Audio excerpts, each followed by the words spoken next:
Olá, alunos do nono ano! Então agora vamos estudar a função do segundo grau. Já trabalhamos a função do primeiro grau, né? A professora já explicou quais as características dos gráficos.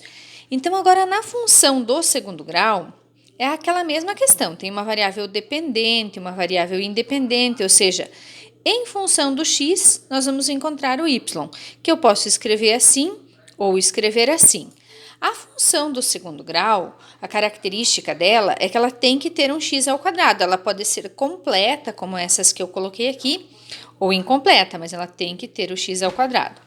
E uma característica importantíssima também é que nas funções do segundo grau, o gráfico é sempre uma parábola, uma curva que tem o nome de parábola, certo? Para fazer o gráfico, nós precisamos de 3 pontos principais. 2 deles são o x' e o x duas linhas. Esses pontos aqui são onde o gráfico corta o eixo x, certo?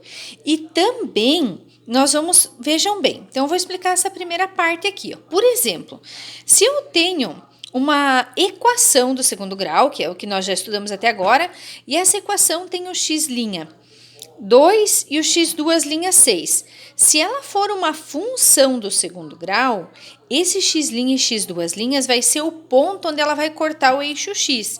Então, olha aqui, no caso dessa aqui, ela cortaria o eixo x no ponto 1, 2, ou seja, cortaria o eixo x aqui, ó, 3, 4, 5, 6.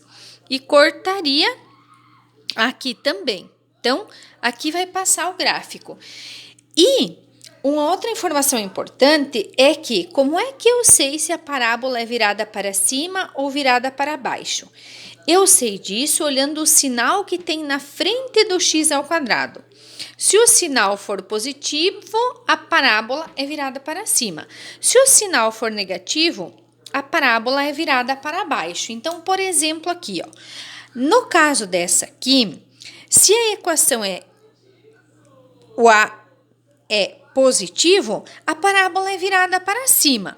Então, aqui no caso seria assim, ó, virada para cima, eu sei que vai passar aqui, eu sei que é uma parábola, mas eu ainda não sei aonde que é o fundo do saco, né? Aonde que é o fundo da parábola.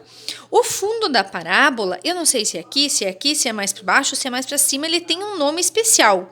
O nome do fundo da parábola é vértice. Certo? Ó, ele é um ponto. Se ele é um ponto, ele tem um x e ele tem um y. Estão vendo aqui, ó? No caso dessa aqui, ó. Se o x' e o x duas linhas são esses, então, ó, o menos 2, menos 1, menos 2, então, cortaria aqui e cortaria no 3. 1, 2, 3. Então, se fosse virada para cima, por exemplo, ó, passa aqui, ó, e passa aqui, ó. Mas eu não sei aonde que é o fundo da parábola. O fundo da parábola, ele se chama vértice. Eu não sei onde é que é. Vou citar mais um exemplo, ó. Aqui o x' é menos 1 e o x duas linhas é menos 4. Então, menos 1 e menos 4. Digamos que seja virada para cima. Então, vai passar aqui, ó, e vai passar aqui, mas eu não sei aonde que é o fundo. Esse fundo se chama vértice. Para eu achar o vértice, que é um ponto que tem um x e um y, eu vou usar 2 fórmulas. Essas 2 fórmulas aqui. Então, agora eu vou gravar um outro videozinho mostrando para vocês como é que se acha o vértice.